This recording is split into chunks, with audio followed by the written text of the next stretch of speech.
ஏன் இவருக்கு போகும்போது மக்கள் கூட்டம் போடுது, மற்றவங்களுக்கு ஏன் போகல? நீங்க சொல்றது வந்து தம்பி கேட்டீல்ல, நீங்க சொல்றது தம்பி வந்து கேட்டுட்டு வாயை நிறுத்துன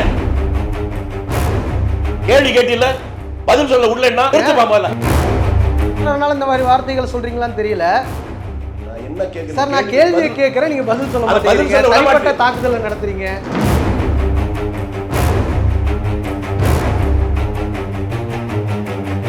சொல்லிட்டு விட்டுருப்பா சார். நான் கேள்வியை கேட்டேன், சொல்லுங்க தம்பி.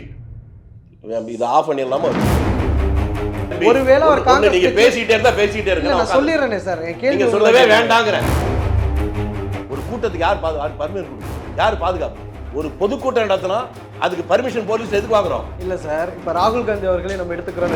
ஒரு உதாரணம் சொல்றேன். அடுத்த கட்டமாக இந்த எம்பிஸ் விஷயத்துக்கு அவங்களை ஏன் குரல் கொடுக்கல? அவர் கொடுப்பாரு, கொடுக்காம இருப்பாரு, அவர்கிட்ட போய் கேளுங்க. லைகா புரொடக்ஷன்ஸ் சுபாஸ்கரன் வழங்கும் அனுபமா பரமேஸ்வரன் நடிப்பில் லாக்டவுன் உங்கள் அபிமான திரையரங்குகளில் வெற்றி நடை போடுகிறது. ஐஸ்வர்யா கருத்தரித்தல் மையங்களில் ஜனவரி 30 முதல் பிப்ரவரி 5 வரை இலவச ஆலோசனை மற்றும் சிகிச்சைகளில் மாபெரும் சிறப்பு சலுகை. ரெட் நூல் தமிழ் நேயர்கள் அனைவருக்கும் வணக்கம். இன்று நாம் சந்திக்க போகும் சிறப்பு விருந்தினர் காங்கிரஸ் மூத்த தலைவர் திருச்சி வேலுசாமி அவர்கள். சார் வணக்கம். வணக்கம். எப்படி இருக்கீங்க? நல்லா இருக்கேன். காங்கிரஸ் கட்சி ஆனா நல்லா இல்ல அப்படிங்கிற ஒரு துணியில வந்து பிரவீன் சக்கரவர்த்தி ஒரு கருத்து சொல்லியிருக்கிறாரு. தமிழ்நாட்டுல காங்கிரஸ் கட்சி பலவீனம் அடைந்து விட்டது அப்படின்னு சொல்லியிருக்கிறாரு. நீங்க எப்படி பாக்குறீங்க? தனித்தன்மையை இழந்து விட்டதுங்கிற மாதிரி அவர் சொல்லியிருக்கிறாரு. இழந்து விட்டல, தனித்தன்மை கொஞ்சம் பலவீனமா இருக்குன்னு சொல்லியிருக்காரு. முழுசு இழந்துட்டாங்க, முடிஞ்சு போச்சுன்னு அர்த்தம். அந்த இடத்துக்கு போகல. அதுக்கு முன்னாலே எச்சரிக்கையா நாங்க அதை காப்பாற்றுற இடத்துக்கு வந்துட்டோம். இல்லை, இப்போ பாஜக தரப்புல என்ன சொல்றாங்கன்னா, பாருங்க நாங்கள் தனிச்சு நின்று எங்களுக்கு ஒரு 10% ஓட்டு இருக்குங்கிறத நாங்கள் நிரூபிப்போம். காங்கிரஸ் அப்படி நிரூபிக்க முடியுமா அப்படிங்கிற ஒரு கேள்வி அண்ணாமலை போன்றவர்கள் பல டைம் எழுப்பி இருக்கிறாங்க. தமிழ்நாடுடைய அரசியல் வரலாறுலேயே தொடர்ந்து தனியாகவே அதிக முறை நின்ற ஒரே கட்சி காங்கிரஸ் தான். ஆமாம், மற்ற எல்லாரும் கூட்டணி தான் நின்னாங்க. ஆனால் அவங்க எந்த மீனிங்ல அண்ணாமலை சொல்றாருன்னா, ஒரு காலத்தில் வந்து காங்கிரஸ் கட்சிங்கிறது அண்ணாமலைக்கு அரசியலுக்கு என்ன சார் சம்பந்தம்? என்ன சார் மாதிரி ஆட்கள் இந்திரன் சந்திரன் சொல்லியே வேறு தப்பான ஒரு இதை உண்டாக்கிட்டீங்க. அவர் கர்நாடகா அவர் என்ன பேசினாரு? நான் ஒரு கன்னடன் என்று சொல்லிக் கொள்வதிலே பெருமைப்படுகிறேன். காவிரி பிரச்சனை வந்தால் நான் கர்நாடகத்துக்கு ஆதரவாகத்தான் இருப்பேன். கன்னடாகவே சாகுதுன்னு நான் அதில் எனக்கு மகிழ்ச்சின்னாரு. அவரை போய் தமிழ்நாட்டு முன்னேற்றத்துக்கு நீங்கள் தூக்கி விட்டா தப்பு உங்களுக்கு தான், அவர் தான். குறைத்து மதிப்பிடுறீங்களா அண்ணாமலை சொன்னதை? சரி, நான் குறைச்சே மதிப்பிடல. அவர் தமிழனே இல்லைன்னு அவர் தான் சொன்னார், நானா சொன்னேன்? பிரவீன் சக்கரவர்த்தி சொல்றாரு சார், காங்கிரஸ் பலவீனம் அடைந்து விட்டது. பலவீனம் நீங்க உங்க உடம்பு இருக்கு 360 ஜனம் அப்படியே இருக்கா? தலைவலி வரும், காய்ச்சல் வரும், சில நேரம் அசதியா இருப்பீங்க. அப்ப திரும்பி அதை சரி பண்ணிக்கிறீங்களா? அது அரசியல் கட்சிக்கும் தனி மனிதனை போலதான் அரசியல் கட்சியும் 67 பலவீனப்படுறதும் பலப்படுறதும் சந்தர்ப்பமும் சூழ்நிலை 67 நம்ம பாக்குறோம்ல. 67 பார்க்கும் பொழுது காங்கிரஸ் கட்சி அதன் பிறகு ஆட்சிக்கே வர முடியல. ஆட்சிக்கு வரலைங்கிறதுனாலே அது இல்லை. இப்ப கம்யூனிஸ்ட் கட்சி கூட இவ்வளவு பெரிய கட்சி, உலகளவே கட்சி, ஆட்சிக்கே வரல, கலைச்சல் போயிடலாமா? திமுக காங்கிரஸ் உடன்படிக்கை இன்னும் ஏற்படவே இல்லை. அதிமுக பார்த்தோம்னா ஒரு பக்கம் பாஜகவோட உடன்படிக்கையை ஏற்படுத்திக்கிட்டாங்க. தேர்தல் இன்னும் தேதியே அறிவிக்கல. இப்பவே இது முடிஞ்சு போச்சு, இது வந்துடும், இது வராது என்று சொல்வதில் யதார்த்தத்திலிருந்து நீங்க விலகி போறீங்க. தேர்தல் அறிவித்ததற்கு பின்னாலே அது உறுதியாகவில்லை. எத்தனை முறை சொல்வதுன்னு எனக்கு புரியல. இந்திய நாட்டுடைய வரலாறுலேயே நாமினேஷன் ஃபைல் பண்ணதுக்கு அப்புறம் புதிய கூட்டணி உருவானது ஆட்சியை பிடிச்சே தமிழ்நாட்டில் தான். ஓகே, நீங்க வந்து அப்ப காங்கிரஸ் திமுக அலையன்ஸ் வந்து வீக்கான அலையன்ஸ் சொல்றீங்களா? அப்போ அலையன்ஸ் என்பது அதுக்கு என்ன பொருள்? தோழமை. தோழமை என்பது கிவ் அண்ட் டேக் பாலிசி. இந்த 4.5 வருஷத்துக்குள்ள சொல்றேன், அதை மட்டும் கேட்டுக்குங்க. உள்ளாட்சி தேர்தல் ஒப்பந்தம் போட்டுச்சு. தமிழ்நாட்டில் 5 முனிசிபாலிட்டிக்கு சேர்மனாக காங்கிரஸ் வருவது சரியா? ஆனா தேர்தல் முடிந்ததுக்கு அப்புறம் செஞ்சாங்களா? கொடுக்கல. பல ஊர்களில் ஒரு முனிசிபாலிட்டி வச்சுங்களேன், பஞ்சாயத்து போர்டு வச்சுங்க, 30-32 மெம்பர் இருக்கான்னு வச்சுங்க, 1 அல்லது 2 தான் கொடுக்குறேன்பாங்க. நாங்களும் போராடி போராடி அவமானப்பட்டு வேற வழி இல்லாமல் வாங்குவோம். அந்த ஆள்லையும் வேற ஆளை சுயேட்சையா போட்டு எங்களை தோக்கடிப்பாங்க. இது தமிழ்நாடு முழுக்க நடந்திருக்கு. அடுத்து உங்களுக்கு சொன்னாதான் உங்களுக்கு புரியும். தோழமை தானே. காங்கிரஸ் கட்சியுடைய தலைவர் செல்வ பெருந்தகை, அவர் சட்டமன்ற உறுப்பினரும் கூட.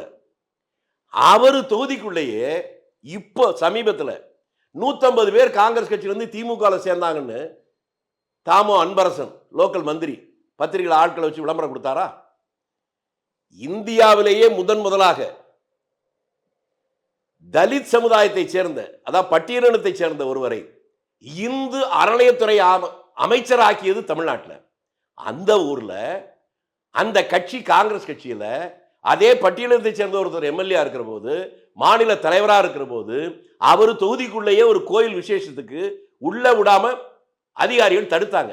நீங்க பாத்தீங்கல்ல, இந்த நிமிடம் வரை அந்த தவறு செய்த அதிகாரிகள் மீது நடவடிக்கை எடுத்துச்சா? இதுக்கு பேர் தான் தோழமைன்னு சொல்றீங்களா? தலைவலியும் காய்ச்சலும் தனக்கு வந்தாதான் தெரியும். இந்த அவமானத்தை பட்டன நாங்கள்ல. காங்கிரஸ் கட்சிக்கு போதிய மரியாதை இல்லைன்னு சொல்றீங்க. திமுக கட்சிக்கு மரியாதை இருக்கு, அவங்க கிட்ட அந்த மரியாதை தெரியல. இப்போ ஒதுங்கணுங்கிற முடிவை எடுத்துட்டாங்களா டெல்லி தலைமை? அது எல்லாருக்கும் தெரியுற மாதிரி தான் எடுப்பாங்க. இப்பெல்லாம் சொல்ல மாட்டாங்க, இன்னும் சொல்லல அவங்க. அதனால தான் நான் என்ன சொல்றேன், முன்னாலே சொன்னேன், ஆரம்பத்திலே உங்களுக்கு சொன்னேன், தேர்தல் தேதியே அறிவிக்கல. அறிவிச்சதுக்கு அப்புறமும் கூட தேர்தல் நாமினேஷன் போட்டதுக்கு அப்புறமே புதிய கூட்டணி உருவான இந்த ஊர்ல உட்காந்துக்கிட்டு இப்பவே கூட்டணி வந்துருச்சா இல்லையா என்று பேசுவது அது பொழுதுபோக்கா போயிடக்கூடாதுன்னு நினைக்கிறேன். இல்ல, விசில் சின்னம் கொடுக்குறாங்க தேர்தல் ஆணையம். தாவேகா தொண்டர்கள் கொண்டாடுறதுக்கு முன்னாடி பிரவீன் சக்கரவர்த்தி ட்விட்டர்ல போடுறாரு விசில் ஊதப்பட்டு விட்டது அப்படின்னு. இன்னைக்கு கூட பார்த்தோம்னா 2வது இடத்திற்கு வந்து அதிமுக இல்ல தாவேகா தான் வரப்போகுதுன்னு சொல்றாரு. விஜயோட செல்வாக்கெல்லாம் என்னைக்கோ தமிழ்நாடு மக்கள் புரிஞ்சுக்கிட்டாங்கிற துணியில பேசுறாரு. அப்படிங்கும்போது விஜய் ஒரு ஆப்ஷனா தானே பாக்குதுன்னு தான் நம்ம எடுத்துக்க முடியும். அது காலப்போக்கில் அவர் வார்த்தை சரியா தவறா என்று தேர்தல் முடிவு தான் காட்டும். என்ன சார், இன்னைக்கு 25 சீட்ல பார்த்தோம்னா 18 சீட்டு காங்கிரஸ் ஜெயிச்சிருக்கு. ஆல் இந்தியா லெவல்ல ஒரு 99 சீட்டு காங்கிரஸ் தனித்து வச்சிருக்காங்கன்னா தமிழ்நாட்டில் ஒரு 10 சீட்டு ஜெயிச்சிருக்காங்க, பாண்டிச்சேரி உட்பட. அப்படிங்கும்போது இந்த கூட்டணியை விட்டுட்டு போகணும்னு டெல்லி தலைமை நினைக்குமா சார்? ஃபர்ஸ்ட் இயல்பா மியூச்சுவல் ட்ரஸ்ட் தான் தோழமை. உங்ககிட்ட அது இல்லையே சார். ராகுல் காந்தி அந்த கருத்தை ஏத்துக்கிறார். யாரா இருந்தாலும் மனுஷனா இருக்கிறவன் அவ்வளவு பேர் அப்படிதான் ஏத்துக்குவான். இப்ப நான் சொல்றேன்ல, மாநில தலைவர் அவர் எது வேணாலும் பேசட்டும், ஆனா மனசுக்குள்ள அந்த வலி இருக்குமா இருக்காதா? தன்னுடைய சொந்த தொகுதிக்குள்ள எம்எல்ஏவா இருக்கிற போதே ஒரு கோயில் கும்பாபிஷேகம் நடக்குது, உள்ள அனுமதிக்க மாட்டாங்கிறது எவ்வளவு பெரிய வலி இருக்கும். வெளியில சொல்லனாலும் அந்த உணர்வுகளை நீங்கள் புரிந்து கொண்டால் அவரிடத்திலிருந்து நீங்க யோசிச்சாதான் அந்த வலி புரியும். உங்களுக்கு மரியாதை என்பது தனி மனிதனுக்கு எப்படியோ அது கட்சிக்கு அது முக்கியம். அது இல்லை என்கிற போது தானே வலிக்கும். நீங்க தலைமைக்கு ஏதாவது சொல்லுவீங்களா, இந்த மாதிரி கூட்டணி மறுபரிசீலனை பண்ணணும், இருக்கிற கூட்டணியை விட்டு நம்ம வேற கூட்டணியை பார்க்கலாம்? சார், எந்த கூட்டணியாக இருந்தாலும் மரியாதை வேண்டும். கடந்த காலத்தில் இந்த தவறு நடக்கக்கூடாது. எதுனாலும் பேசுகிற போது எல்லாத்தையும் தெளிவா பேசணும் அப்படி நான் சொல்லுவேன். சார், 2 பெரிய கட்சி இருக்கு சார், திமுக அதிமுக. ஒரே கட்சி பெரிய கட்சியா இருந்து சின்ன கட்சியா இருந்து அது காரணம் இருக்கா? 71 திமுக எத்தனை சீட்டு ஜெயிச்சது? 183. 183. 91 எத்தனை ஜெயிச்சது? 2ன்னு நினைக்கிறேன். கரெக்டா? அது ஒரே கட்சி தானங்க, பலமான கட்சி. 183 பேர் 83 ஜெயிக்கணும்ல, ஏன் 2 ஜெயிச்சது? ஜனநாயக தத்துவத்தை முதல்ல புரிஞ்சுங்க. இதுதான் பெரிய கட்சி, இதுதான் பெரிய தலைவர், இது சின்ன கட்சி, இது ஒண்ணுமில்லாதான் எதுவுமே கிடையாது. அதுக்கு பல உதாரணங்களுக்கு அதெல்லாம் உள்ள போனா நேரம் ஆகும், அதனால சொல்ல முடியல. அதனால அந்த சிந்தனையை முதல்ல ஒதுக்கி வச்சிருங்க.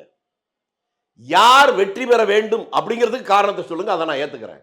இவர் வரவே கூடாது அதுக்கு காரணம் சொல்லுங்க, அதை நான் ஏத்துக்கிறேன். அதை விட்டுட்டு இவங்க பெரிய கட்சி இவங்க சின்ன கட்சி, நீங்க எது பெரிய கட்சியா பாக்குறீங்க? திமுக நாங்க தான் பெரிய தவிர்த்து. நாங்க தான் பெரிய கட்சி. என்ன சார், நம்ம கடைசியா கூட பார்த்திருக்கோம் 2014 தனித்து நிற்கும் போது 4-5%. நாங்க இது வந்து எப்போ 2 சீட்டு ஜெயிச்சது உண்டா? காங்கிரஸ் 2 சீட்டுன்னா எதை சார் கேக்குறீங்க? வெறும் 2 எம்எல்ஏ மட்டும் ஜெயிச்சது உண்டா? இல்ல, வெறும் எம்எல்ஏ 2 சீட்டு மட்டும் ஜெயிச்ச திமுக பெரிய கட்சின்னு ஒத்துக்குவீங்க. நாங்க அந்த மாதிரி 2 சீட்டு வரவே இல்லை, எங்களை ஒத்துக்க மாட்டீங்களா? மக்கள் ஓட்டு போட்டால் அது பெரிய கட்சி, ஓட்டு போடலைன்னா சின்ன கட்சி. அதுதான் யதார்த்தம். அந்த மக்களுடைய மனோநிலை என்னன்னு புரிஞ்சுக்கணும். அந்த மனோநிலை இன்றைக்கு ஆளுங்கட்சிக்கு ஆதரவா இருக்கா அல்லது எதிரா இருக்கா? அதுக்கு உங்களுடைய கருத்து இருந்தா சொல்லுங்க. அண்ணாமலை அவர்கள் என்ன சொல்றாருன்னு, நீங்க அண்ணாமலை பத்தி பேசவே விரும்பலன்னு சொல்றீங்க. ஆனா அவர் சொன்ன இன்னொரு சொல்லுங்க, அண்ணாமலை சொல்லுங்க, யார வேணாலும் சொல்லுங்க. காங்கிரஸ் திமுக கூட்டணிங்கிறது ஒரு உடைஞ்ச கண்ணாடி அப்படிங்கிறாரு. அவருடைய கருத்துமே உடைச்சது அவர்தானம்மா. அவர் நான் தான் முன்னாலே சொன்னேன், அவர் தமிழ்நாட்டுக்காரரே கிடையாது, நான் கன்னடன்னு ஏற்கனவே சொன்னாரு. உங்களுக்கு வேணா வீடியோ வேணா தர்றேன். தமிழ்நாட்டையும் தமிழ்நாட்டு மக்களையும் நேசிக்கிற ஒருத்தர் சொன்னா அதை என்னால புரிஞ்சுக்க முடியும். காவிரி பிரச்சனை வந்தால் நான் கர்நாடகத்துக்கு ஆதரவாக தான் இருப்பேன் அப்படின்னு உச்சதோனியில பேசினவரை போய் அவர் சொல்லான்னு சொன்னீங்களே. யாராவது தமிழ்நாட்டு மக்கள் மேல பாசம் இருக்கிறவங்க சொன்னது சொல்லுங்க தம்பி. ஒருவேளை விஜய் அவர்களே கூட்டணிக்கு ஒத்துக்கிட்டாலும் காங்கிரஸுக்கு அதுக்கு வெற்றி வாய்ப்பு இருக்கும்னு நீங்க நினைக்கிறீங்களா? நான் முன்னால என்ன சொன்னேன், பேப்பரோட எளிமையான பேப்பர் உண்டா? அதுக்கு ஒரு கோனார் நோட்ஸ் போட முடியுமா? ஒரே கட்சியை 183 இடத்துல ஜெயிப்பதற்கு மக்கள் தான் காரணம். அது வெறும் 2 சீட்டுக்கு மட்டும் வர்றதுக்கு மக்கள் தானே காரணம். அதனால ஜெயிக்குமா ஜெயிக்காதான்னு மக்கள் தான் முடிவு பண்ணணும், நீங்களும் நானும் முடிவு பண்ண முடியாது. இல்ல சார், கடந்த கால அனுபவத்தை வச்சுதான், அந்த அனுபவத்தை வச்சுதான் சொல்றேன். 96ல ஜெயலலிதா அவர்களே தோத்தாலும் 98ல அவங்களால திரும்ப மீண்டும் அதைத்தான் இப்ப நீங்க இப்பதான் சரியான இடத்துக்கு வந்துருக்கீங்க. நாட்டுல இத்தனை கட்சி இருக்குல்ல, உளவியல் ரீதியாக அவர்கள் பலமாக இருக்கிறார்கள் என்கிற எண்ணம் தான் இந்த கேள்வியை கேட்க வைக்குது. இல்ல நான் அந்த மீனிங்ல கேட்கல. நீங்க எந்த மீனிங் கேட்டாலும் அதான் மீனிங். விஜய் அவர்கள் இன்னைய தேதி வரைக்கும் வந்து அன்டெஸ்டட் தான், இன்னும் அவர் ப்ரூவே பண்ணல. காங்கிரஸ் கட்சி அதைத்தான் ஏங்க ப்ரூவ் பண்ணாத ஒருத்தரை பத்தி கேட்கறது உங்களுக்கு என்னங்க? வேற வேலை இல்லையா? பொழுதுபோக்கா கேட்டுட்டீங்க. காய்ச்ச மரம் தானே கல்லடி படும். எவ்வளவோ சொல்றாங்க 34% இருக்குங்கிறாங்க. ஐயா நான் அந்த பேச்சுக்கே வரல தம்பி. நீங்க எப்போ ஒருத்தரா திரும்பி திரும்பி கேக்குறீங்களோ அவங்க பலமா இருக்கிறனால தான் கேக்குறீங்க. அதுதான் உளவியல். விஜய் தனிப்பட்ட முறையில கேட்கல, காங்கிரஸ் கட்சி அதற்கு ஒரு முக்கியத்துவம் கொடுக்குதா அந்த அடிப்படையில தான் நான் கேட்கிறேன். எல்லாரையும் நாங்க முக்கியத்துவம், நாங்க யாரையுமே வெறுக்கல. எங்கள் எதிரிகளை கூட மதிக்கிறோம். காங்கிரஸ் கட்சி எப்போதுமே ஜனநாயகத்தை மதிக்கிற கட்சி.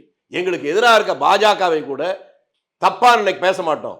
அந்த கொள்கையை மட்டும் தான் விமர்சனம் பண்ணுவோம். அதனால எல்லாரையும் மதிக்கிறோம். அவர்களும் எங்களை மதிக்க வேண்டும் என்று எதிர்பார்ப்பு ஏதாவது தப்பா? மதிக்கலைங்கிற போது எங்களுக்கு கோபம் வரும். தோழமை சக்தியா தான் இன்னமும் நீங்க பாக்குறீங்க, அப்படித்தானே? அது எப்படி பாக்குறாரு அது சொல்லுங்க.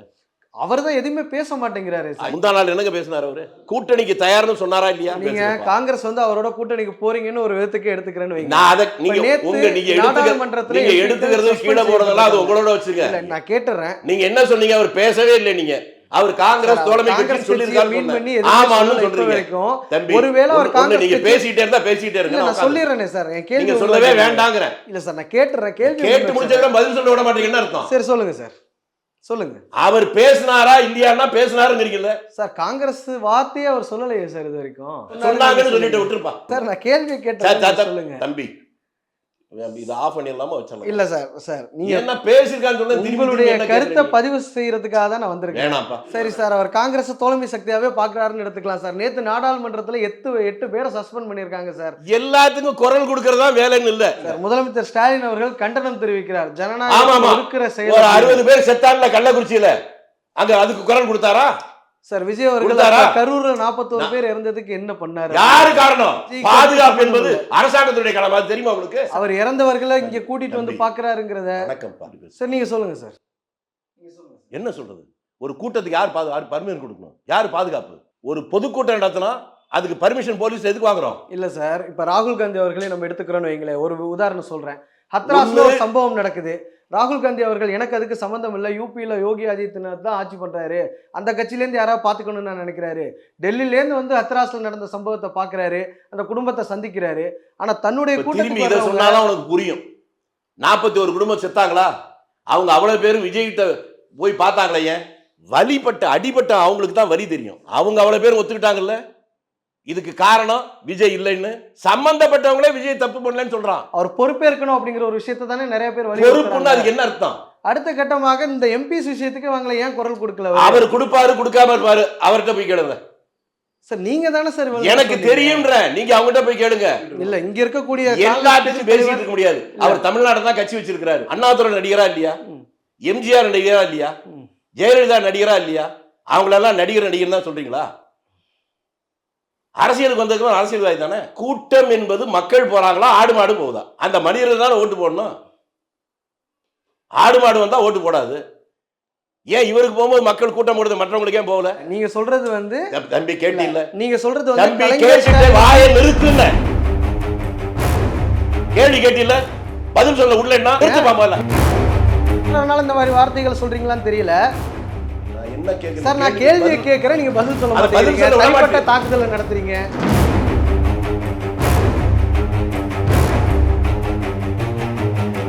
சரிங்க சார், விடுங்க பார்க்கலாம் சார். 2026 தேர்தலில் எப்படி கூட்டணி அமையுது அப்படிங்கறத நம்ம பொறுத்திருந்து அதுதான். கூட்டணி என்பது அரையிற்கு இன்னும் நாள் இருக்குன்னு நான் சொல்றேன். இல்ல நீங்க சொல்ற தகவல் வந்து செல்வ பெருந்தகைக்கு தெரியலையாங்கிறத என்னுடைய கேள்வியா இருக்கு. அவர்கிட்ட போய் கேளுப்பா. ஏன்னா அவர் இப்ப வரைக்குமே சொல்றாரு திமுக காங்கிரஸ் நிலையான கூட்டணி. அவர்கிட்ட போய் கேளுன்னு சொல்லிட்டேன். அவர் தொகுதியில நடந்த 2 சம்பவத்தையும் சொல்லிட்டேன். நீ அவர்கிட்ட கேட்டு எனக்கு பதில் சொல்லினா உனக்கு ரொம்ப நன்றி சொல்லுவேன். லைகா புரொடக்ஷன்ஸ் சுபாஸ்கரன் வழங்கும் அனுபமா பரமேஸ்வரன் நடிப்பில் லாக்டவுன் உங்கள் அபிமான திரையரங்குகளில் வெற்றி நடை போடுகிறது. ஐஸ்வர்யா கருத்தரித்தல் மையங்களில் ஜனவரி 30 முதல் பிப்ரவரி 5 வரை இலவச ஆலோசனை மற்றும் சிகிச்சைகளில் மாபெரும் சிறப்பு சலுகை.